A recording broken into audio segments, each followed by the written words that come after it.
the initial days itself, I used to go back home and I used to literally cry. I used to be like, I don't know what is happening, I'm so confused in life. So that's when my dad played a major role out here, where one day he just sat next to me and he's like, first of all, stop saying you're tired. Understand that tired is not in the word of my daughter's dictionary. I have not taught her that word, okay?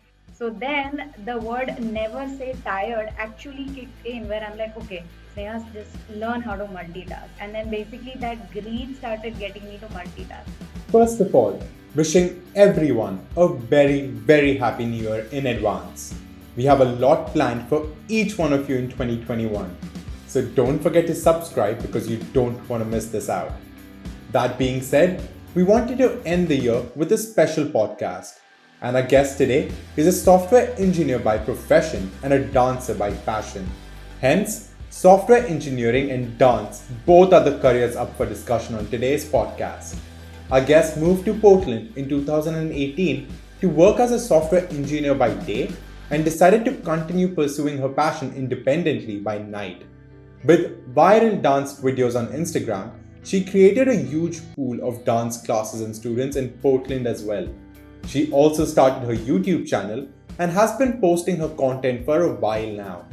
A lot of her videos are reaching the 4 million mark now. This podcast is special because it will motivate each one of you to pursue not only your profession but also your passion at the same time. It is my pleasure to introduce Sneha Desai on today's podcast and discuss with her the journey of her job. You are listening to The Career Show, a podcast that helps you find the right career and inspires you to follow your passion. My name is Trishant Kansrajani, and I'm a student seeking answers to career-based questions that we all have. I'm here to sit down with career specialists and talk to them about the lessons learned during the journey of their career. Hi Sneha, welcome on to The Career Show. It's such a pleasure to have you on today. Thank you, Trisha. Thank you for having me. This is an honor. I'm not sure if you know this, but a couple of weeks ago, I had a guest known Gaurang Sangvi, who is popularly known as Ask That Finance Guy on social media. And he has a career trajectory similar to yours, right? In the sense that he has a day job in the corporate world. And during the night, he usually has this passion for putting out financial literature content out there for students and people my age. But for him, his journey began very suddenly with social media. It came out of nowhere and it just started in lockdown. So I wanted to start off by asking whether you always knew that you would pursue your passion for dance and software engineering from the very get go, or is it something that you stumbled upon as time went by? I still am a normal human being who was taught or not taught, who always followed the society myth that if you are making a career, it has to be, in doctor, engineer, or something which is science, arts, commerce related. And dancing, singing, painting, whatever, reading is just hobby, and nothing can be done with it, right? So I was just a normal girl who would study, who would thrive for that 90%. Like I was that girl who, even if I don't get 95 or if I get 94.3, I would cry. So, I was that girl who used to go for 1 hour of Bharatnatyam class. My mom used to take me, that's it. Come back, study once again, okay? The day I got to know that my dancing is a second side of me is after I moved to USA, which was 2 years back in 2018. So till then, dance was still just my hobby, something I just never knew I'll have Sneha Desai as a name in. I was just a simple girl who was learning. I was also hired by a studio back in Pune, and I was teaching that time, but that was just like a side thing that I was doing, just because I liked it. Mhm, So I just never knew that dancing could make a certain personality of me, which people would know. mhm. Yeah. But you always knew that you had interest in the field of dance and software engineering. Is that correct? Software engineering, no, that's another story. That just happened. My education background is very different, and if we dig deep into my education background, which we might further on, but software engineering was never like a part of my path. Dancing was also neither a part of my path, but I was always dancing ever since I was 4. My mom had made sure that either I'm a dancer or a singer, so that any party, any dinner we go to, Sneha has to get up and dance, you know. So that was me. But yeah, I mean, it just came out of nowhere, you know. Like today when I reflect on it, I just don't know where did it come from. So let's talk about software engineering. Let's talk about your education background, and let's talk about how all of those things combine together. Because that's the first thing. Your corporate job is the first area of your career that you started out of. So let's talk about your education background and how you started off in the field of software development. Right. So, typical, I did my 10th, scored really well in India. A little background before that is I'm born and raised in Portland, Oregon, United States. And in my fourth standard is when I moved to India. And then fourth onwards, I pursued everything in India. So 10th, I was from an ICSE board in Pune. And then 11th, 12th is the time when you decide whether you want to do science, commerce, or arts. And I had two uh, likings that I wanted to go with. One was either doctor because I really liked biology. So I was like, okay, doctor banna hai. Then I started calculating, when will I become a doctor? And I was like, okay, this is just too long a process. But then I was more keen towards learning psychology.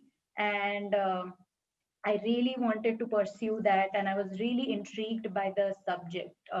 So I decided to take arts, and I went into the field of arts. I did 11th, 12th in the arts field. Once you take up arts, it's really impossible to divert your path, because there are very limited options to it. Unfortunately, 11th, 12th, when I was pursuing arts, maybe the faculty that I came across and everything, it just degraded my interest in arts overall. Like psychology also as a subject, maybe I just couldn't get into it because of the teacher.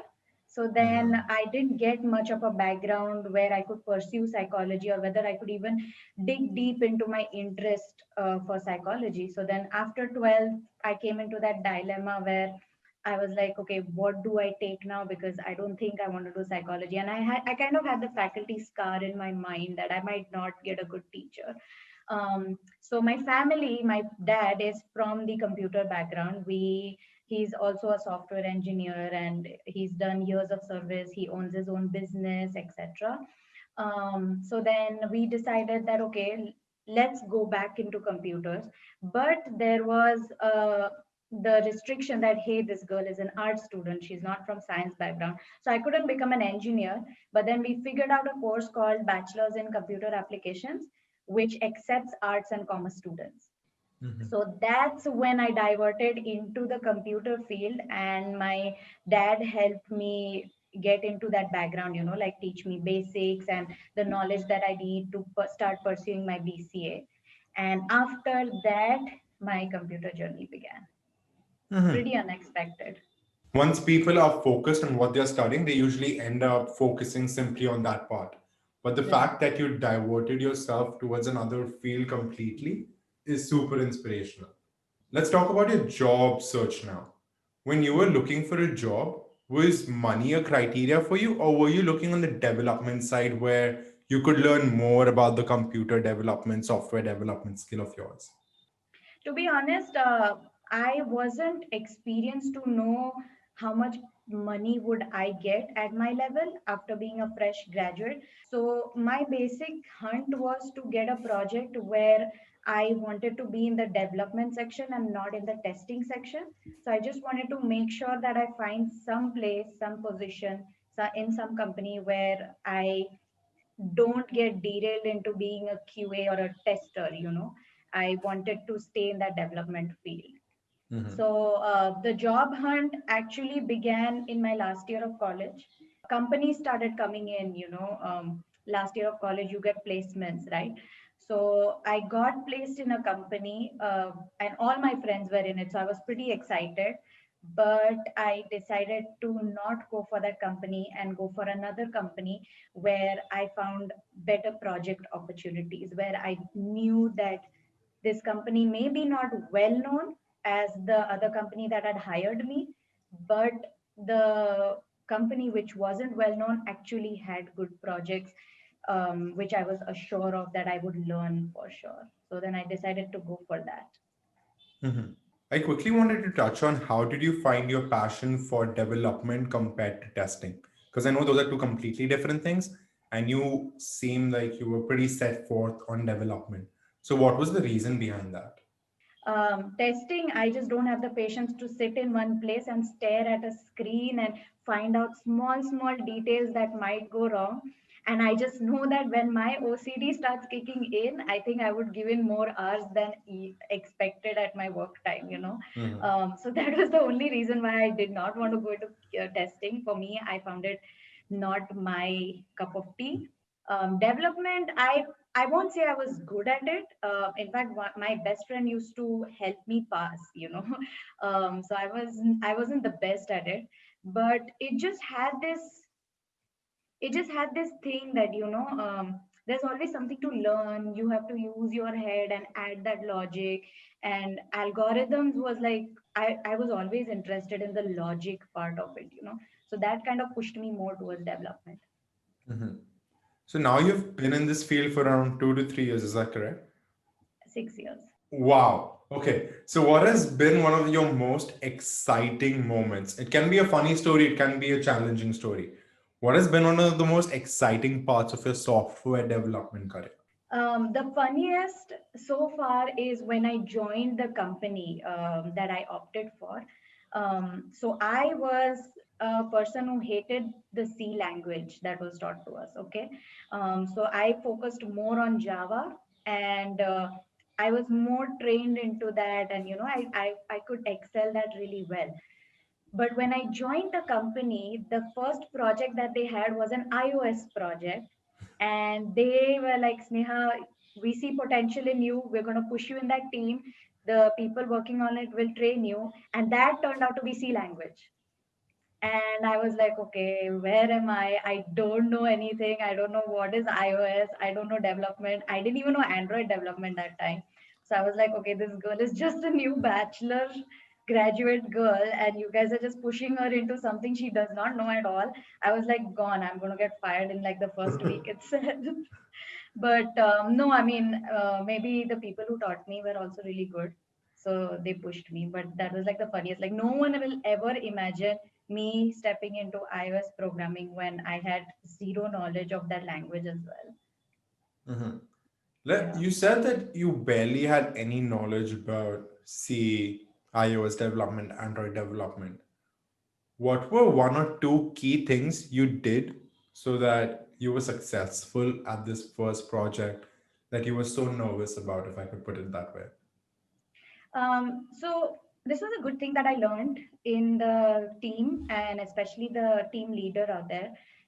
He just gave me one page to develop, okay, in that, which was not getting launched at all, but it was just like a practice page. So he hyped it up a lot for me, saying this is going to be needed and you are going to have to do this. And then of course I did a lot of self study as well to know the basics of the language. And algorithms stay the same everywhere. It's just the coding language and the style changes, right? And then your brain works according to that language. But then what he taught me is keep redeveloping that page every single day. So even if I got that page correct, where it I coded it and then it developed and I could see the output correct, he used to make me delete it and rewrite it without copying, without seeing the reference. So that kind of got me into the flow of the language. And then like that, he started giving me various pages where I started, remembering what I used to do in that old page, and then I would do the same thing and I would add on my logic, etc. That's how I kind of got the hang of it. And then funny story, I got moved into another project and that didn't have C and it came back to Java. So that kind of made me realize that don't be master of one, be jack of all. Hmm? Practice is key, right? At the end of the day, and that Right. definitely is one of the funniest stories, I'm sure. But let's switch gears and come to dance now. Yeah. You do both, which is excellent. Let's talk about the first time you knew that you are going to pursue dance as a career. You said that it happened when you came back to the US 2 years ago. Do you want to take us through that entire journey of a few years before that and a few years after where you currently are, and how you knew that you were going to pursue dance as a career? So to be honest, in fact, till now, I was just going with the flow, and I didn't realize that I am actually pursuing passion and profession at the same time, you know. So my life has actually about 10 years now. My life has been the same. Even before I graduated, up till now. While my graduation days also, I would go to college, which was like 40-45 minutes away from my place. I would ride my scooty to college, study, and I would always have an extra backpack of dance clothes with me, because that time I was working with a studio in Pune.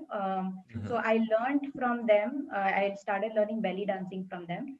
And then they hired me when they opened their studio, and they hired me as an instructor.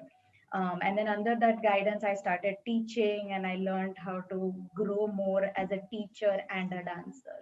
Up till then, I didn't even know I was a dance teacher. Like, I didn't know I had the capability also. So then that's how I lived. And then I had to move here. So of course I couldn't continue with the studio I was working with, because I had to move.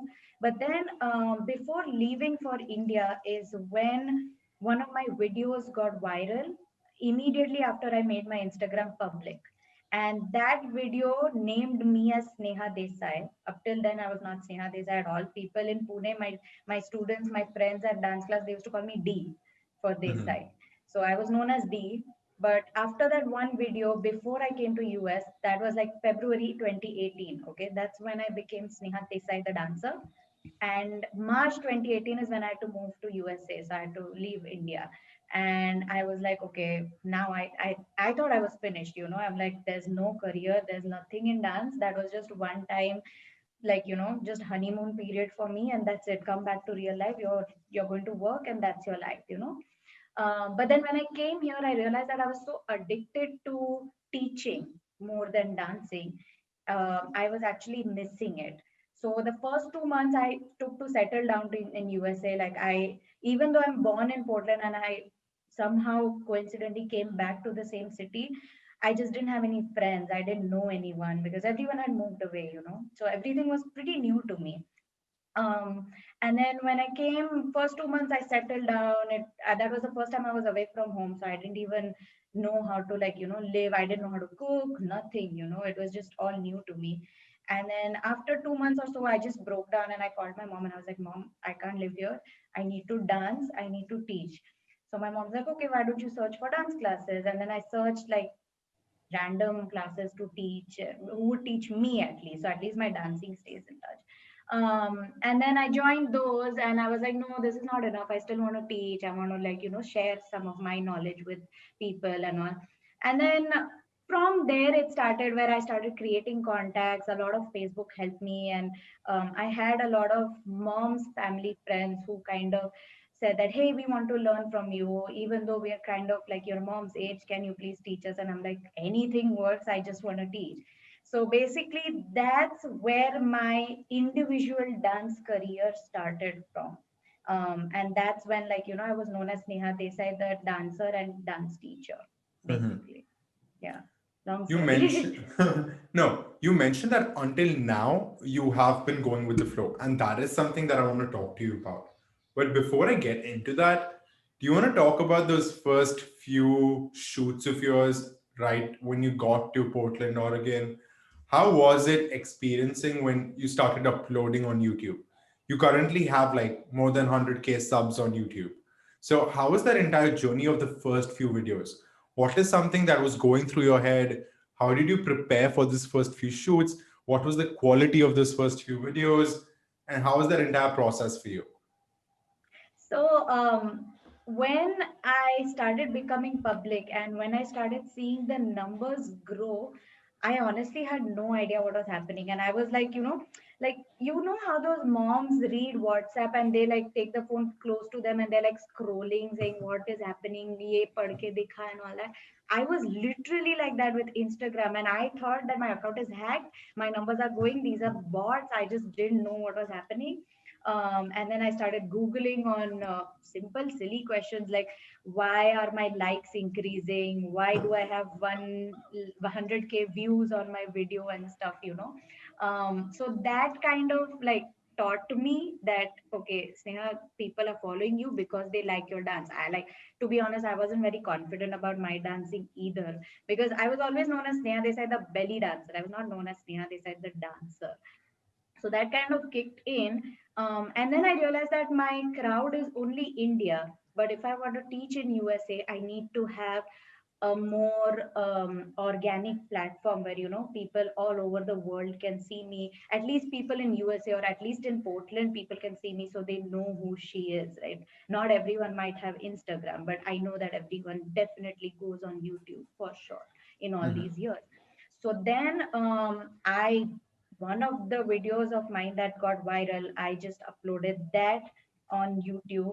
No thumbnail, no hash, no keywords, no good caption, nothing. Like, I didn't even know how to post. I just posted. In fact, it's not even a rectangle video, it's a square video. Worst quality video ever. That went on YouTube, and obviously it's not going to get views because no one knows about my channel. Correct. So I never even publicized my YouTube channel, to be honest. And I never knew how to, because I'm a software engineer, I'm a developer, I'm not a marketing person. I've never learned how to market things, you know. So then I just started observing various dancers, a lot of dancers in USA who I follow them on Instagram. I would see how they work, how their videos are. That's when I realized that dance videos can have motion and it looks good and all of that. And then I realized that people make concept videos, people make videos with backgrounds and everything, you know. That's when I started learning all of that. And then one day I was just sleepless. Like, I was just not getting sleep, and I'm like, okay, Sneha, let's step in and choreograph something which is not basic level that I was teaching in Portland. Okay, so I was like, okay, let's choreograph. You're not getting sleep. So there was this song Tarifa that had just kicked in. It was new, and it was just stuck on my head. Like, everywhere I go, I'm just singing that song. So then at night, I was just listening to that music, and I'm like, okay. In my sleep, I was lazy to get up, so I was just lying down, and in my sleep I just choreographed something, I imagined it, and then the next morning I practiced it in front of a mirror, and I'm like, okay, this looks pretty decent. Let's do one thing, since you put in so much hard work, let's shoot it. Okay, and then I'm like, how to shoot? I don't know. I was like, okay, phone tripod. I tried putting my phone on a tripod, and I had an iPhone 6s, which had a horrible camera. So then I put that didn't work out. And then I was just scrolling on Facebook, and I saw this video where video credits were Dhaval Patel, and the location was Oregon, like very close to where I was staying that time. And I'm like, okay, video credits Dhaval Patel. The video looked pretty professional and good edited and all. So I'm like, this guy Patel hai, so he's a Gujarati. I'll be comfortable in talking to him because I'm a Gujarati. So I'm like, you know, I was very shy also. So I'm like, okay, let's try contacting him. And then I contacted him, and then he helped me record my video. That was the first time, like, he had also done a motion range video. That's the first time I had shot a video. Like, I had to decide costume and everything. And that's when my YouTube journey actually began, where, you know, I studied keywords, I studied titles, I studied how to write description, I studied how to put it up on Instagram and everything. Like, that time I was so shy to talk on camera, so I didn't even know how to talk on a story. Like, hey, people, so go and check out my new YouTube video and stuff. That was all new to me. But then that's the flow that I'm talking about. Like, till now, I'm still learning something new about a YouTube upload every single day. That journey is incredible. But one thing that I want to pick out is anyone who follows you on social media knows that Dhawal is now your husband. Yes. So your passion also helped you find your love of your life. So that Yes. is super amazing. I mentioned earlier that I wanted to talk to you about going with the flow, right?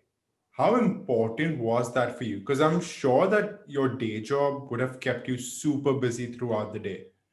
and you did not get enough time to plan about pursuing dance as a career alongside software development. So, how important for you was to go through with that flow? So, like you mentioned, your question had a lot of the answer out here. So, because I have a day job, I don't know where my time schedule goes, right? Sometimes, suppose a production issue comes up, and even though I knew I was going to get free by 4:30 p.m., I just pulled on till 6:30 because my job needed me, right? So then that's the main reason why I don't pre-plan, and especially I don't pre-plan a week. I don't even pre-plan my day, because I know that if I pre-plan and for some circumstance I don't get to meet that and I don't get a tick mark out there, it's just going to eat me up mentally, and I'm just not going to be able to live with myself, where I'm going to keep feeling guilty, and I don't want to bear that burden of guilt, which is why I don't pre-plan at all. I just pre-plan only if, like, I have a workshop tour or something where I have something like in future dates or so.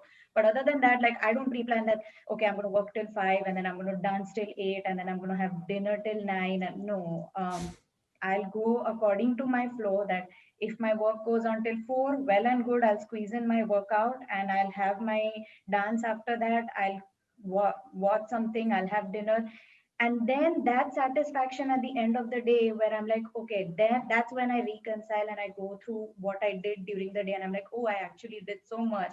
That satisfaction actually helps me sleep, rather than developing a guilt saying, oh, I had planned meeting friends, but hey, that didn't happen today because I didn't get time, right?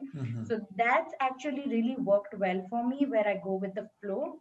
So you go with the flow, that's amazing. But like you mentioned, there are times wherein you have dance workshops alongside your software development projects.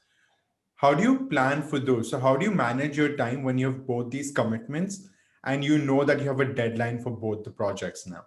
Because in that Right. case, you cannot go with the flow and you need to plan in advance. So my question basically is, how do you manage your time between both your jobs? Right. So, I mean, I use the word multitasking a lot out here when people ask me. Um, so, if I know that, suppose today, for example, today is a Monday, and Monday evening I have my workshop, right? A week prior, I announce it, I'm taking in registrations, and to be honest, I don't have a team that will manage everything for me. So, it's me single handed out here, plus I have my job. So basically this is my entire life. Right hand is coding, left hand is taking in registrations. When my code runs and I hit that enter button, I quickly take the registration, right hand is writing down the registration, I put everything back and I'm coding again. In that I drink my water, eat my food, and basically that's my entire multitasking. While coding as well, my mind is like, right brain will think about songs, left brain will think about logic. So I'm kind of used to nurturing myself into the multitasking behavior where I can do two, three things at once. You know, Along with that, I just plan my timing in a way where if I know that I have to be somewhere, say for a workshop, then I'll just plan my end time of work. And then if something comes up, I'll just put in an email saying, hey, I got to be somewhere, I'll work at night. And then after my workshop, no matter how tired I am, I will log back in. So basically, one, my multitasking helps me do everything, and two, my greed to make sure that everything is well satisfied and everyone's happy. So my work is happy, my dancing is happy, I am happy. That kind of helps me plan what I need to for the day, timeline wise. Yeah. You mentioned that your brain is nurtured in a way that it helps you multitask now. But I'm sure it was not always like that. You need to put in time to help your brain nurture in that sense. I'm sure you have days where you feel exhausted of both your jobs and you're like frustrated. How did you deal with these days early in the start? Because I'm sure that now you're used to it and you now have a mechanism to deal with it. But in the early days, how did you cope with this? So the start itself, I was in college, right, when this hectic lifestyle started for me. All my friends used to live in the same area, and I used to live far from them. So after college, everyone would plan saying, "Hey, let's go have coffee, or let's go here, let's go to this club, stay over the night, and let's do this." And I used to be like, "Nah, yaar, I have class, I have to go back," and my class was like really far, so there was no point for me to go and go back to my friends, right? So I would miss out every time, and that kind of left me a little aside, where I still have my friends, they support me a lot, but I just never was a part of their fun memories, right? And in the initial days itself, I used to go back home and I used to literally cry. I used to be like, I don't know what is happening. I'm so confused in life. I don't know whether I want to reach to the studio. I don't know whether I want to stay with my friends. I feel left out. So that's when my dad played a major role out here, where one day he just sat next to me and he's like, first of all, stop saying you're tired. Because I used to say that I'm tired of this life. I used to always say this. I'm like, I don't want to live this. I'm tired of this life. I want to just do one thing. And then my dad came to me. He's like, first of all, stop saying tired. Just say that, understand that tired is not in the word of my daughter's dictionary. I have not taught her that word. Okay. So that kind of made me think, saying, if I don't say I'm tired, how am I going to express that I'm actually tired? Right. And then second, my dad told me that you have the option of quitting. You can quit your dancing and go to your friends. No one's asking you to, pursue dancing. As long as you have your studying going on, as long as you're set, we have no tension for you. You go to your friends. But then he told me that, are you ready to quit dancing and not be the Sneha Desai, the dancer that you're known? And then I was like, no, I want that. I want my friends also. I want college also. So then the word never say tired actually kicked in, where I'm like, okay, Sneha's just learn how to multitask. And then basically that greed started getting me to multitask. So of course my social life was pretty sacrificed out here, but I was okay because I really wanted to be the dancer I was, and I also wanted to keep my parents happy by, studying this, that, etc. So yeah. That phrase, never get tired, actually gave me chills. And that is so inspirational. And that's something that I'm going to keep in mind as well, always.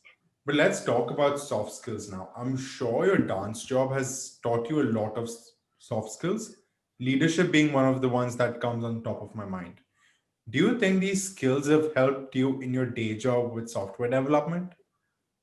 So dancing did teach me a lot of things that I use in my professional day job right now. One is time management, two is multitasking, and three is a lot of discipline, where somehow it helps. I don't know, but it's just helped me not to get distracted while I'm working, and maybe because of the fact that I know that if I get distracted, I'm going to waste time, and that's going to make me reach late for dancing and my other things. So but yeah, more than that, multitasking is something that I've learned. So even in my day job, instead of doing one thing, I'll do two things. Say I'll code one of the things and I'll do my verification also on the side. I'll do documenting also together, just so that I don't waste 1 week on the same thing rather than completing it in, rather than I can complete it in 2 days. So yeah, that's something that I picked up from my dancing and my passion out there. So we have learned so much from you today, Sneha. We know that we can follow our passion and we can follow our profession. That's not something that everyone pursues to do because they think it's impossible. So, what is one advice you wish you had received when you were starting off your journey so that a new person, so that a new graduate who wants to do something similar can keep in mind and go pursue his passion and profession? Um, so maybe in the start itself, like when I started living this hectic life right from my education days, the day when I decided that I want to travel from point A to point B, if my dad would have told me that time itself, saying never say tired, maybe I would have never broken down or doubted my capacity on pursuing this. And I don't know what could have gotten better, but I just felt that I should have received that advice way earlier than the time when I actually did. So anyone who would like to start, the only thing I would tell them before even they decide that they want to pursue both things is just never say tired and be greedy, to pursue whatever you wish to pursue, because it's not impossible. Well, on that note, thank you so much, Sneha, for coming on to the Career Show. It's been a pleasure to have you on. Thank you so much for having me. This was truly an honor. I hope it helps everyone. I'm sure people are definitely going to pursue in their profession just like you. And it's so great to know behind the scene of what goes on behind the Sneha Desai choreography. And it's not only dance, but it's also a full-time day job of software development. So once again, Yeah. thank you. It's been lovely talking to you today. Thank you. Thank you so much. I hope you enjoyed this week's career discussion. Let me know your thoughts in the comment section. Also, don't forget to like, share, and subscribe. Your support means a lot.